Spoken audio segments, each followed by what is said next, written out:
There we are. Hi, Alice. Right, that's everybody. So we've got a few of us in now then. So has everybody, right, I'm Rebecca Bradley, as you all know. This is the first meeting of the Virtual Crime Book Club. And we have read our first book, Rules for Perfect Murders by Peter Swanson, also known as 8 Perfect Murders. Has everybody read it? Yep. Yep. Brilliant. What did you enjoy the book? Very much. I found it very entertaining. I think I'm going to use it with my students, you know, when we come back, whenever that is, about narrators and trusting a first-person narrator and the role that a narrator plays in any piece of literature. The unreliable narrator is really done, I think, pretty effectively in the book. Yeah. And I did enjoy the inside joke, if you want to put it that way, all the mentions of other novels and writers. Yeah. I really, A bit late. I really thought that was very cleverly I done. can't hear you. Hang on. We've only just started. Don't worry, we've only just started. Oh right, I didn't realise it was Zoom. I thought it was Skype. Yeah, we've just started, and the first question was, did you enjoy the book?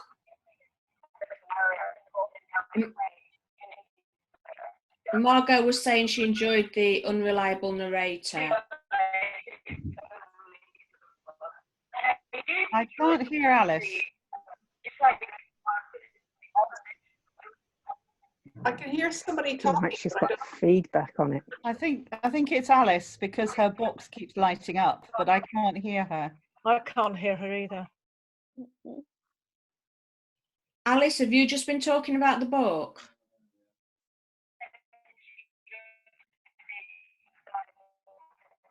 So it looks like Alice's internet connection is quite slow. Yes, I'm here, and I have to admit, I actually have not read the book.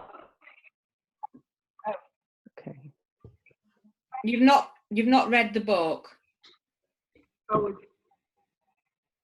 It may be that people's Wi-Fi drops in and out. Yeah. Depends how stable it is. Yeah. Yeah. So Did can I anybody say- not enjoy the book? I didn't- have something yes, to say. I The Americans hear you. on the call. Can you guys hear me okay? Yeah. Yeah. Okay. For the Americans on the call, I totally did not realize that it went by a different title. And so I tried my hardest to get Rules for Perfect Murders, and it was so hard to find because I didn't realize that was the UK edition. Ah. I should have just known that it was another title. In the Sorry, US that was my edition. mistake because I did know it went by 2 different names. I'm sorry. Yeah, no worries. So I think I got this shipped from the UK, actually. So. Wow, that was dedication. Dang. Was it worth it? You know what? If it's any comfort, I didn't know that either at first. And so I was looking around for the book and I was trying to get it. And I thought, do I really want to have that shipped and pay that kind of price? I really want to read it, but do I really? And then I found out it has, it's the same book, 8 Perfect Murders. And Yeah. there it was on my Kindle. So yeah, that was, it's not just you. Oh, I'm sorry, that was my mistake. I didn't understand why it had 2 different names. I didn't realize it was a UK US thing. I don't know why books do that anyway, honestly. No, I don't. No. I only saw that in reviews afterwards, and I think of people, you know, like after I read the book, I kind of wrote down my own ideas to sort of, you know, discuss, and I thought I'll be quite interested to have a look and see what people have said, and then I saw a few people mention that there had been a different name in the US, and I thought, oh well, you know, never mind. So, did anybody not enjoy the book? Not we weren't really. keen. Sorry, when did you? I enjoyed it up until, well, I enjoyed the first 2/3, I think. So the setup I thought was really intriguing, and fun. And I liked all the literary references to the Golden Age crime and the, you know, I love all that. So that was great. But the actual denouement itself just felt it was pretty flat for me, because it was all just telling us what was in people's minds. And I think it's a problem with a first person narrator, especially who's talking about the past, is that actually all the events have happened. So although there is the reveal, it didn't have the impact that I kind of wanted it to have at the end. So I was left feeling a bit lukewarm about it, although I'd really enjoyed the first 2/3. So I think endings of books are often tricky. And it didn't quite live up to my expectations of the, you know, the drama of the final couple, whether they were going to live or die. But actually, I kind of found that I didn't really care much that either way, which was awful. And then the killer, you know, the reveal of who the actual killer was, from, you know, some of it, or maybe not, of course, we're not quite sure. There was a bit of me kind of going, well, why am I not hearing dialogue? But then again, it's difficult if you then want to imply that it might all be in his head. So I think it was a kind of structural issue for me that took the gloss off of it. But it was an intriguing premise, and I really liked that about it. So yeah, I've read a couple of Peter Swanson's books before, and so I think The Kind Worth Killing. So I went into this, and I've got another one here which I haven't read, but I went into this kind of thinking, sort of, you know, wondering if that's what to expect. And so, you know, as soon as I started reading it, I kind of thought, oh, okay, you know, I'll go along with this. And I think I did expect there to be an unreliable narrator, and I found it interesting. I find with his books that, you know, I often don't like his protagonists. So I find this chap, I found him a bit irritating. But I found it really interesting, and I found it really entertaining. I did find myself, you know, really kind of carried along with the story and the entertainment value, you know, of all of it. I think for me, kind of a little bit of the humour, which I found very funny. And I thought, well, I'm genuinely amused, you know, with these sort of, some of the comments that, you know, the narrator was making, you know, were really funny. And I was thinking, well, I can't complain because he's amusing me. But then at the same time, I found that some of the humour kind of sort of detracted from, you know, the awfulness, you know, some of the crimes. And so, you know, I ended up sort of feeling a little bit confused, in the sense that I wasn't really sure how to view the book, you know, what kind of sort of book it was, you know, with all these people, these couples, and what is his name, Malcolm Kershaw, you know, going around to these people's houses and having these bizarre conversations about whether they wanted to murder people or whether they, you know, wanted them to stay so they could kill them. And they were having all these, you know, really bizarre kind of conversations like it was normal. And I was thinking, these people are all barking mad. I don't do this when I go around to people's houses. Good to know. There were some things about it that I found, you know, my disbelief. I usually like my disbelief sitting right next to me when I read, unless I'm reading speculative fiction where you just kind of know that things will be different. And I did find some things difficult to believe, but that didn't detract from, you know, I liked the wit here and there, and I liked the fact that Malcolm, for all his faults, and they are plenty, was not, I think too many protagonists today are, you know, complete demon-haunted messes. And I preferred my protagonist to have some strength of character, some ability to function. I mean, we all have rotten things happen to us, but I think I like it when the protagonist actually is functioning, if not entirely functional.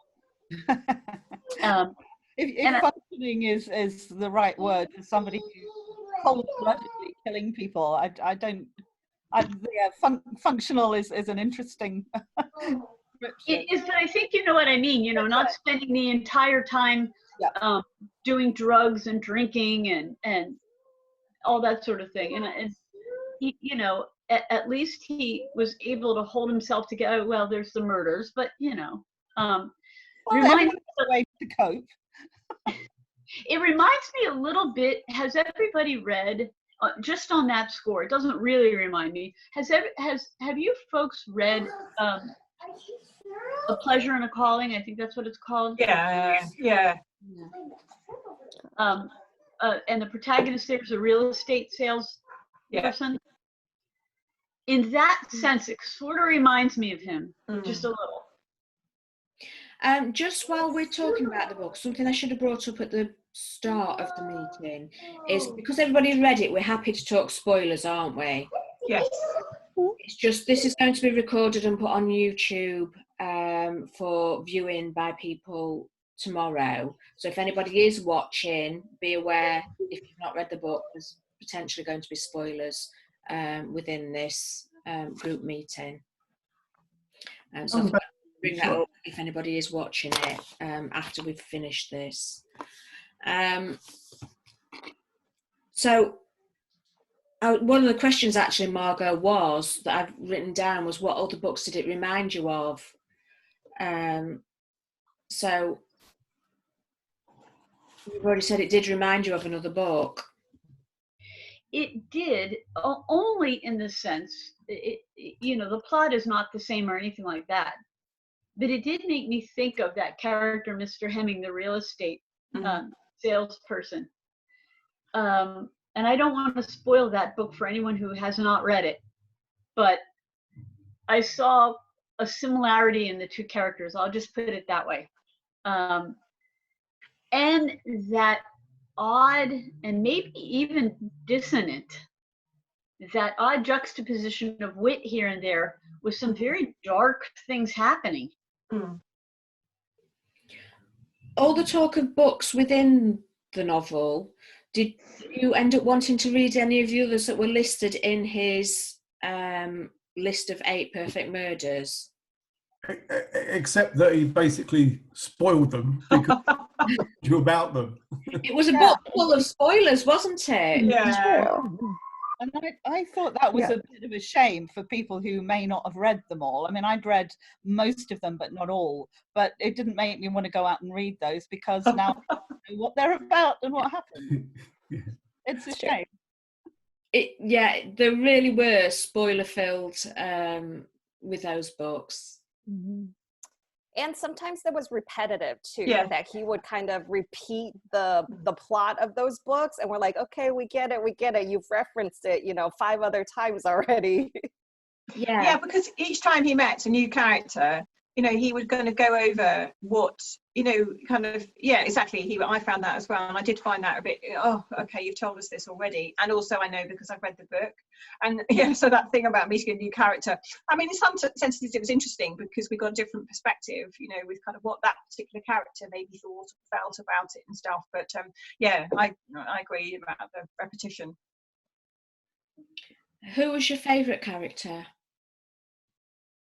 Cat. No, I'm kidding. No, it was mine. But I mean, the cat actually plays like this really significant role, because if we're allowed to talk about spoilers, I thought that was really interesting when his friend is, they're talking at the bar, and Marty says to him, he's like, oh, I thought the FBI was asking you because of the cat. And I'm like, what? Really? Seriously? Nero? I knew. That I sort of sat back when I read that bit and went, oh, hold on, where did that come from? And it was only too later that you go, I know where. I liked the bookshop employees. And I understand that they didn't have really significant roles in the novel. What I liked about them were they struck me as quite authentic, real life young people who are doing the bookshop gig while they move on to plan other things. And you can say whether they might have suspected something was up with him or not. I think they probably did, only because they didn't either of them strike me as stupid or unobservant. I thought they might be, at several points along the way, I thought that one of them might be the culprit. I really did. And I don't know whether that was intentional, and that's actually why they played such a large part. Particularly the girl, I thought she was a bit quirky. Well, yeah, she was. And, you know, in a way, I kind of like that about her, too. But she wasn't so off as to be bizarre, where you couldn't see her as a real person. But, you know, I thought that those characters, I kind of suspected they might guess more than they let on. They both struck me as too smart to be completely unaware that their boss is behaving weirdly and so on.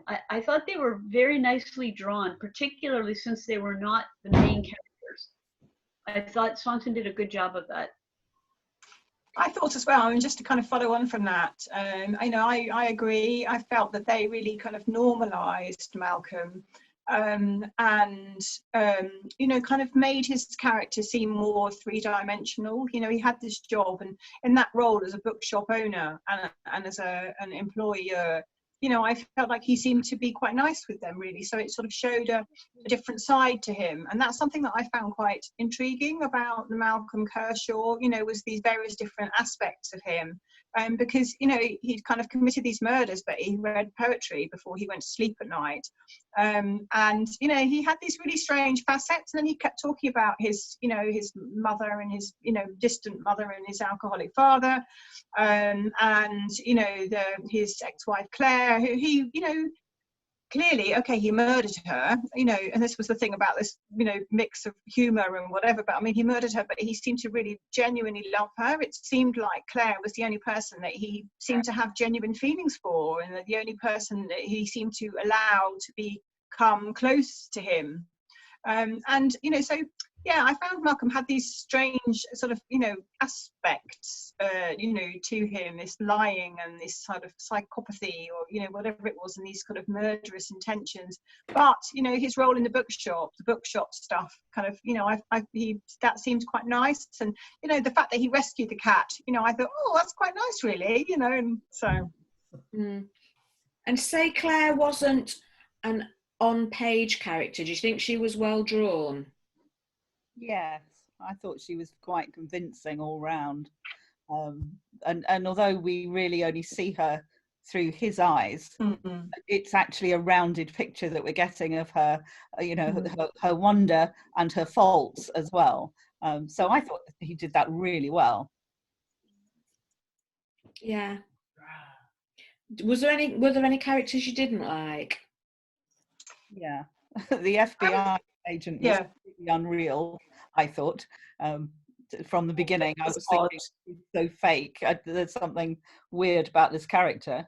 And although we find out, you know, later what that kind of weirdness came from, that she wasn't acting, you know, through her FBI role, but she still didn't ask a lot of very sensible questions that she should have, or question anything that he said. And I did think this was a bit of a plot device rather than a character, to be honest.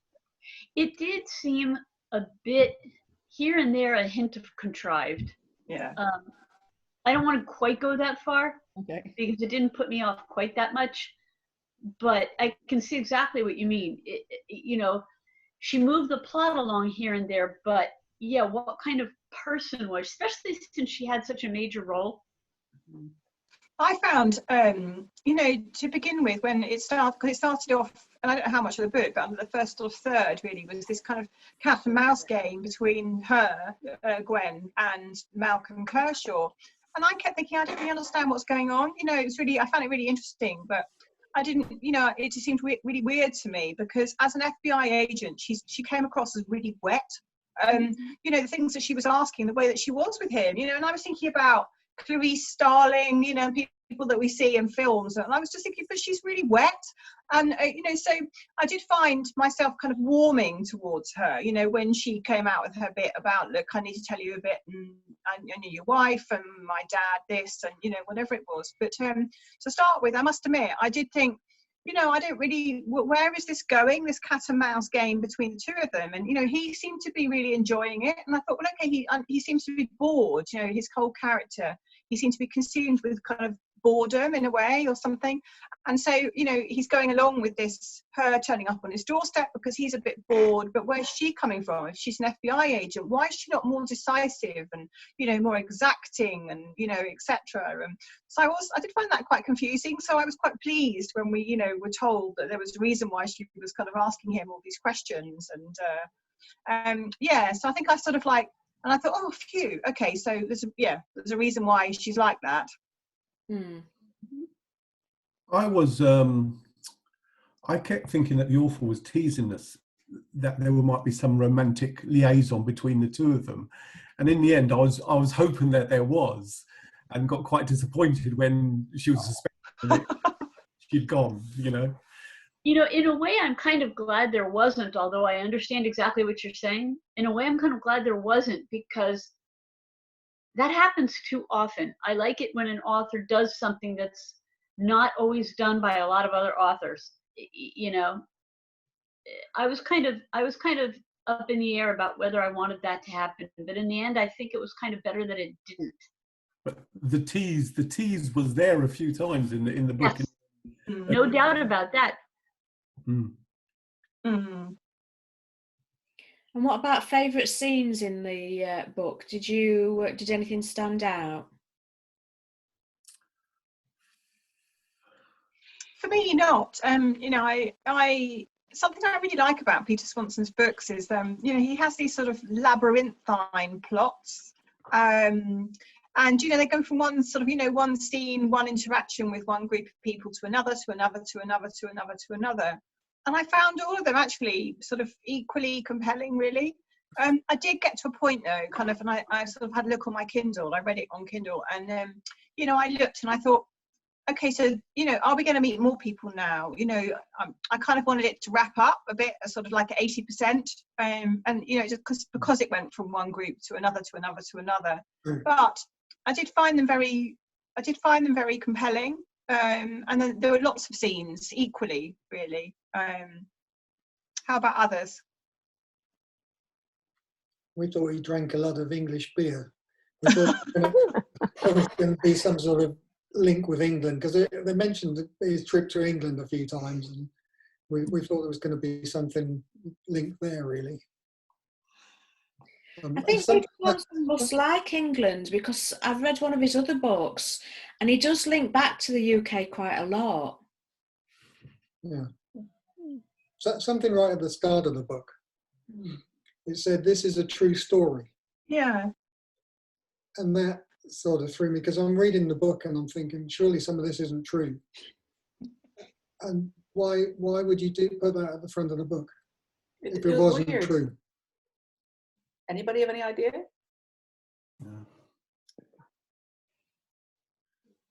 No. I find that always makes me really suspicious. Yeah. I mean, just to jump in there, whenever anyone says that, I'm kind of, oh, okay. And it felt like, there was an arc between that and at the end. Then he said, I'm writing all this. So then he was in the garage and he was writing up the manuscript, and he then decided to make it into, his autobiography or, whatever it was, memoir thing. And so, yeah, it's almost as if he wanted to give this authenticity to the story that he was about to tell. And as if, like, by saying that, yeah, you can trust me. But for me, I don't know about others, but I mean, for me, that doesn't work. It immediately makes me think, I don't think so. Oh, suspicious mind. Yeah. Quite right, too, when you're reading a crime novel. Were you satisfied with the ending? Was everybody satisfied?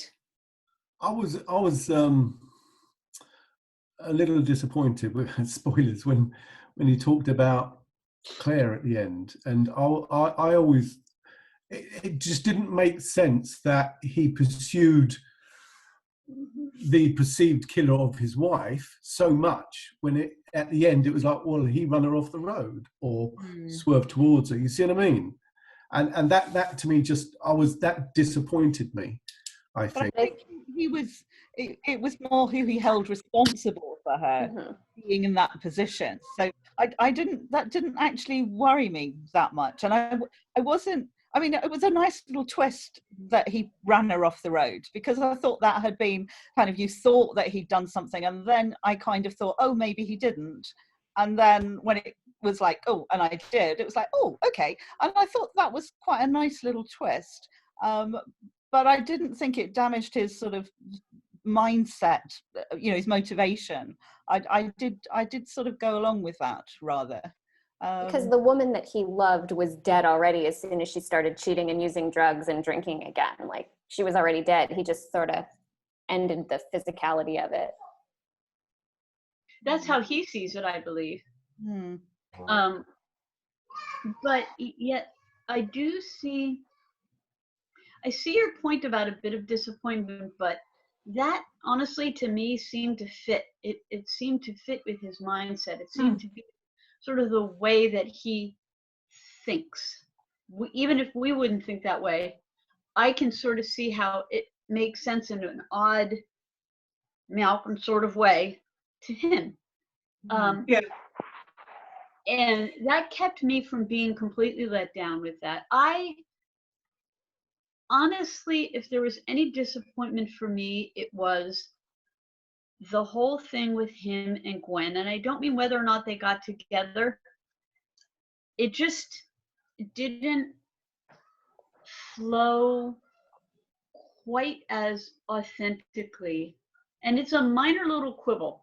And I wouldn't put anyone off reading the book just on that score. It's a minor little quibble, but I don't know, it just felt almost just this shy of contrived.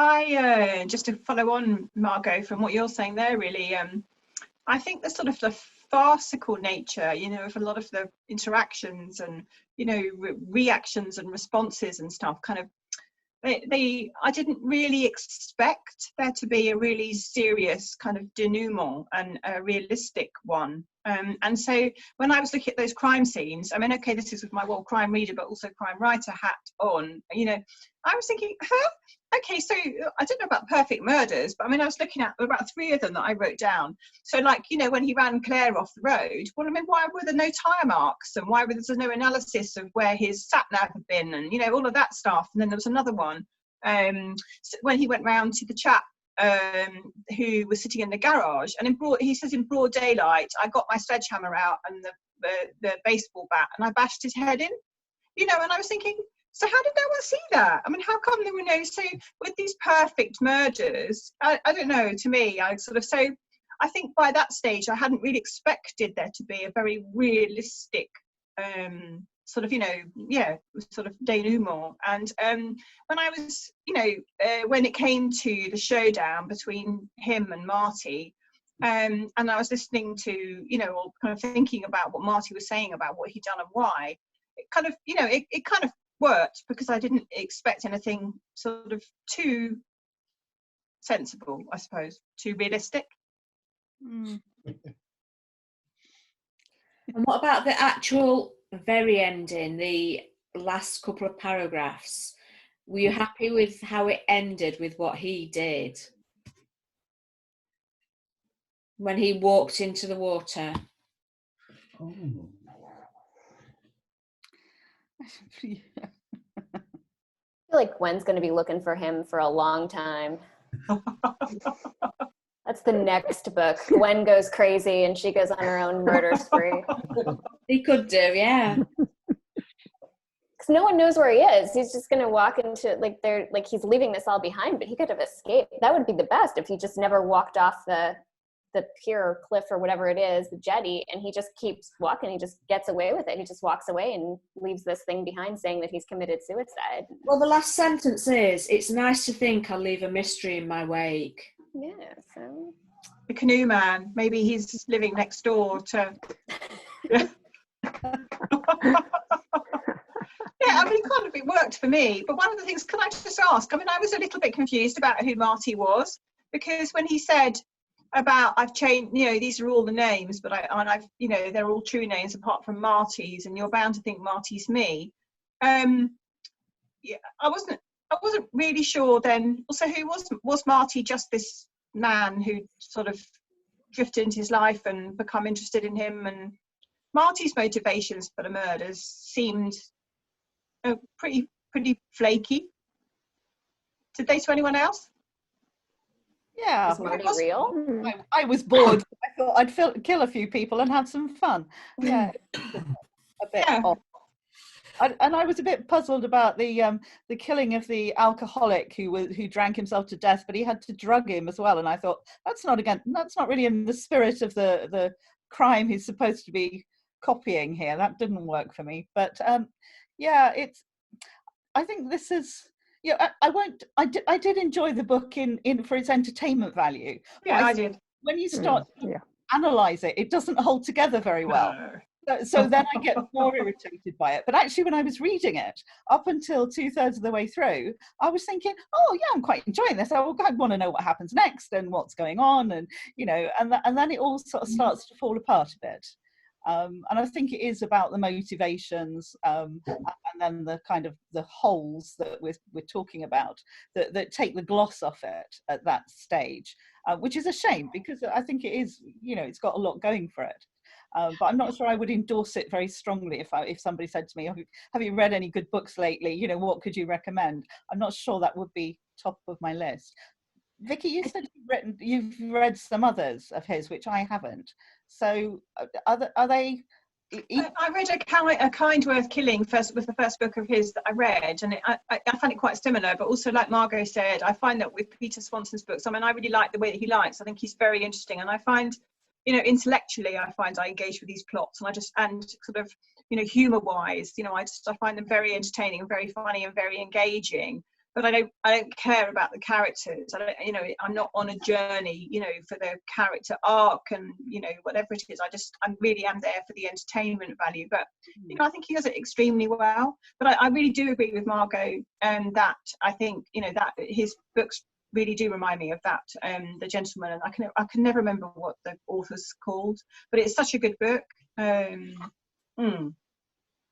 So Wendy, you mentioned motivation. Do you think if things had been better with his wife, the whole thing would have been prevented? Growing up, Rebecca.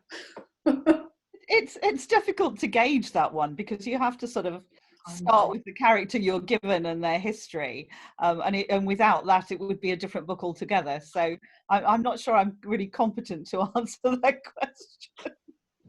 And I'm thinking, and I agree with you completely, that's the character, that's who they are. I don't know if he would have been with somebody who was more together than Claire. Good point. Yeah. Given the kind of person that he is, would it have been better? That I don't know. But I don't know if he would have chosen a more functional together kind of person. At least not at first, not as a main interest. Did any of you change opinions about any of the characters while you were reading?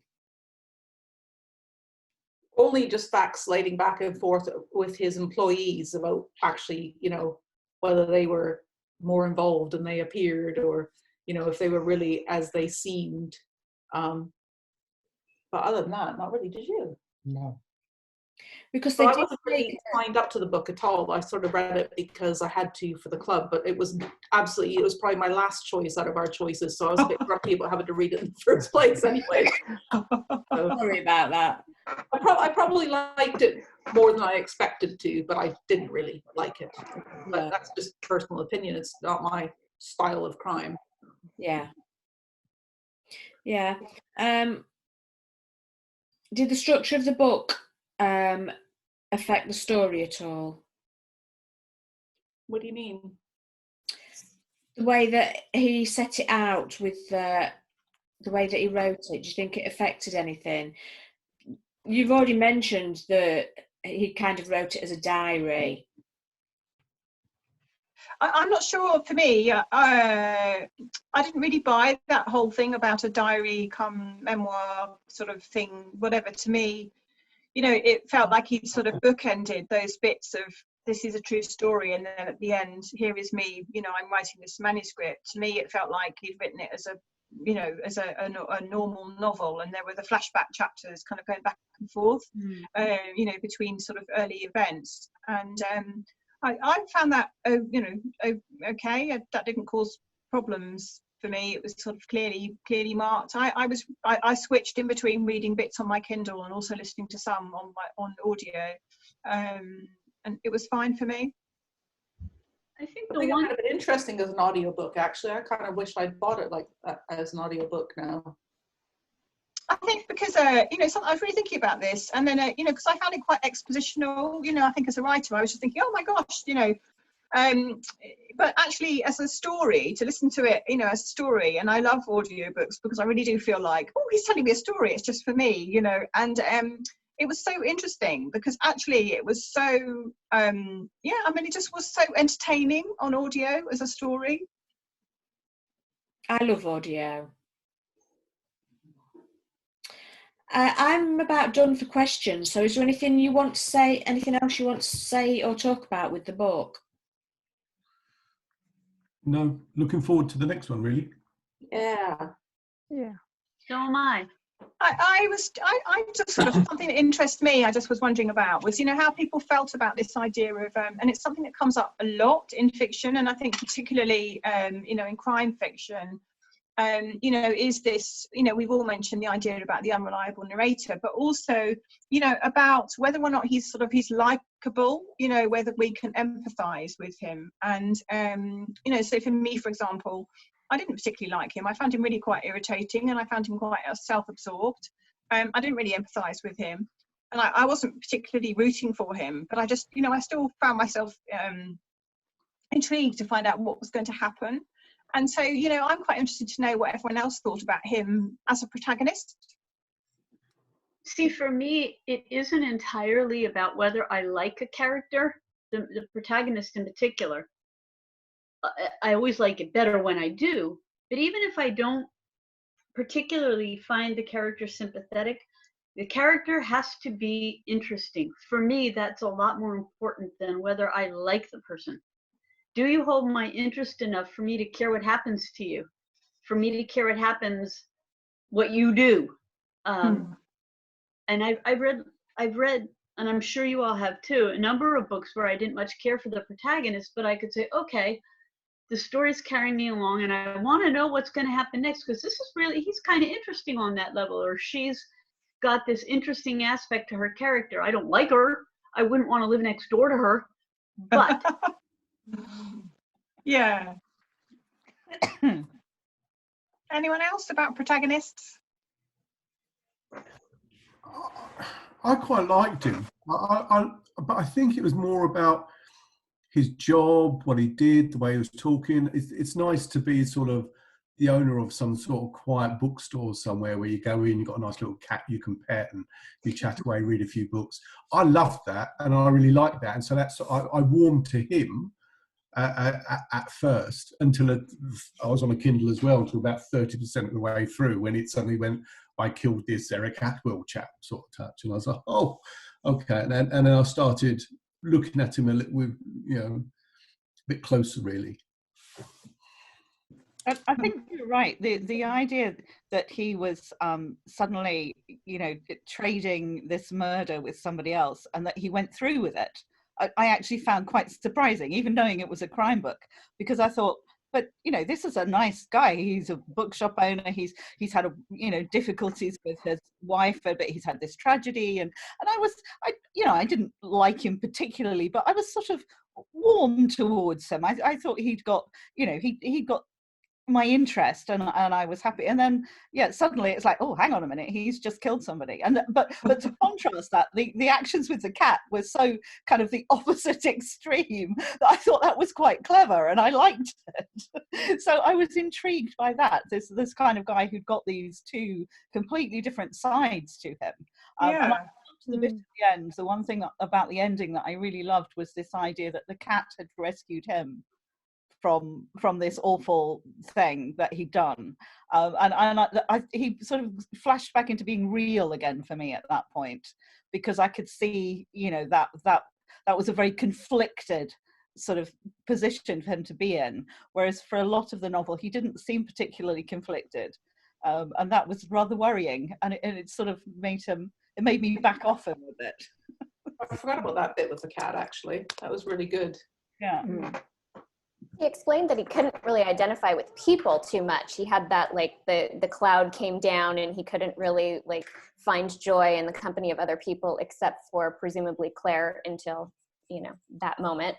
But he could connect with the cat, which made me wonder if maybe he was on the spectrum a little bit, like maybe there was something else going on there that he, you know, maybe couldn't relate to others. You know, it's interesting. That could very well be. And he seems, in his own weird way, quite self-aware, which I thought added a dimension. Didn't make me like him, but I'm like, okay, you're a self-aware kind of a person. And I wondered, at Swanson putting there right at the beginning that where Malcolm warns us about unreliable narrators and about, you know, I can't remember the exact words, I'm sorry, but something like, you know, can you really trust me? You know, and he makes it clear that at least some of what he's going to say isn't the truth. And I wonder what that was about, if there were going to be those twists later. I think that was just kind of an interesting thing to put in there. And there's that whole discussion as well with Tess and what's her husband, Brian, or something like that, you know, about theory of mind, whether we can actually ever know, you know, what somebody else is thinking, and, you know, kind of all of that stuff as well, I thought was, you know, was interesting. Another question I had was, or sort of something that got me thinking about, was that there's quite a big cast, and did anyone guess, you know, who well, I mean, there isn't really any one person, you know, one perpetrator, because you've got Marty, and then, you know, you've also got, I keep forgetting his name, Malcolm. But I mean, I had no idea. Did you? You know, I kind of like, I found myself, because we were going from this one group to another, or one person to another to another to another in this plot, I really didn't have any idea. And I wondered how, you know, sometimes, you know, we read a lot and talk a lot about, you know, how crime readers want to solve the plot, you know, solve the crimes along with you. And I didn't think there was any potential for that, really. Did you, or did anyone guess who was responsible? When they were at the bar and Marty said, like Craig mentioned earlier, when Marty said about the cat, that was when I picked it up. Yeah. Because he shouldn't have known about the cat. Yeah. And it was just a throwaway comment, and it was meant to just stick through your subconscious as you were reading. And it just kind of pinged in my brain, and I picked it up at that point. But before that, I had absolutely no idea at all, I don't think. I just kept thinking, you know, where is this going to go? Are we now going to go on to another group of, you know, or another set of people? And I kept thinking his business partner. all the way through, because he was so in the background, like the sleeping partner just pops in every now and then. And I thought, there's got to be more there. There's got to be more there, you know. Yeah, also, Gwen, didn't he? And what there was no need to mention him if he wasn't going to play a significant part. But little did we know the significance of his part later on. But he came into it quite late, didn't he, as a real character? Yeah. And his wife, I didn't like his wife at all. I found her really annoying. Tess. Yes. I quite like. See, I can't remember her name. She was so annoying. I did think it was very clear that Malcolm wasn't good at reading people when she was practically throwing herself at him, and he didn't really know what she was doing. And he thought she was going to murder him. Yeah. And that was quite a funny scene when he pushes her over. And in the book, I thought it was quite a funny scene. I mean, why? You know? Yeah. It was a really funny scene as well, and that's what I found so hilarious about the humour, was like, you know, when she kissed him, I think it was the second time when he came back, was it? And then she kissed him, and then he said, I didn't really resist because I was sort of pleased she wasn't dead, or something rather. Well, see, that goes back to what we were saying before about whether he might be, if you wanted to explore this, somewhere on the spectrum, so oblivious, or at least it seems so, to what she was trying to do. You know, I find that he hard. was naive, maybe just really. I didn't see him that way so much, but I think I just thought he was a very interesting mixture, you know, of kind of contradictions, really. You know, this man that reads poetry before bedtime and whatever, but just kind of really naive, maybe with women. Yeah. He definitely was. Yeah. So Rebecca, you've kindly kind of asked us questions and you know, and stuff. Did you want to say anything about how you found the book? Did you enjoy it? What did you think about, you know, because with your background, I'm really interested to know, what did you think about those crime scenes? I think I'm just going to stay as host. Oh, no, that's definitely a cop out. Nope, we won't allow it. All in favor of Rebecca telling us, say aye. Aye. Aye. I do like Peter Swanson's books, but I don't think it was his strongest. What is the strongest, do you think? I can't remember the names of them, to be honest, but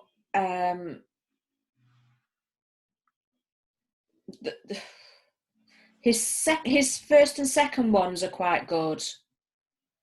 His first and second one, A Girl with a Clock for a Heart, and the one after that are quite good. So I do like his books, I just didn't think this was his strongest one. And as for his favourite scenes, I did like the ones at the house with the bookshop owner and his wife,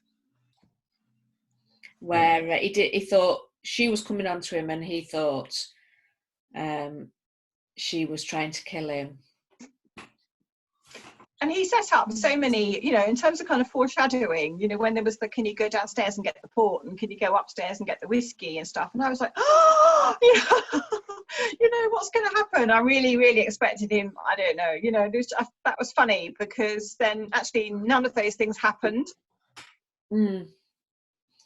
Yeah, I do like his writing. I think it's very good. But yeah. But I actually read this book a few weeks ago, before everybody else, but put it on the list because I don't know. I just put it on the list. Don't do it again. Sorry. Okay, so for the next read, does anybody have any suggestions they want putting on the list, or do you want a specific theme like historical or supernatural crime, or do you just want a mixture of books again? As was, in my view, as was. Mixture, yeah. Yeah.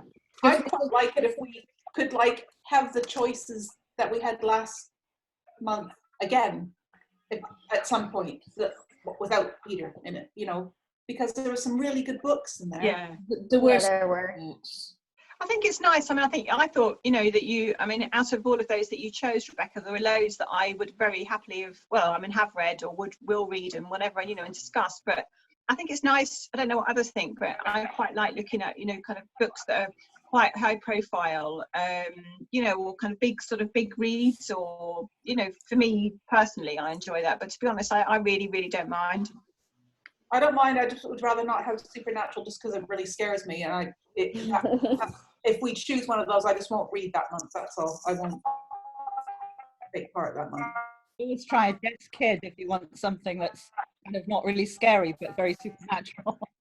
Well, I was thinking along the lines of Peter James.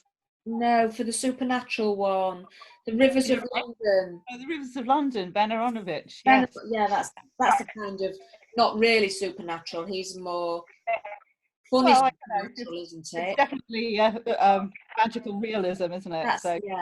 That's quite fun. But not horror. Yeah, it's not horror. Not horror. I wouldn't go for horror, Denise, because I don't like horror. But he's got the humour, which is excellent in my view. Speaking about one of my favourite series of novels. So I'll do, for this next set, which I'll put up tomorrow or Wednesday for choices, I'll actually put up the same books again with an extra one in, since everybody thinks they were quite a good choice. If you're happy with those. Yeah, everybody's happy that we choose the same books again? Yeah. With an extra one in it? Yeah. Okay. Thanks everybody for turning up. I'm really pleased with how it's gone tonight. And Thanks for organizing this, Rebecca. It's great. Definitely. Yeah. Thank you. Was 3 weeks enough time to read the book? Yeah. It depends how long it is. Chris is in the middle of reading a Ken Follett, so You're just going to have to read faster, Chris. Okay, then. So I'll get the choices up quickly, and we'll do a fast turnaround again then. Thank As we're all you. in lockdown. Fab. Thanks, everyone. Lovely to see you. Thank you so much. Bye. Bye. Bye.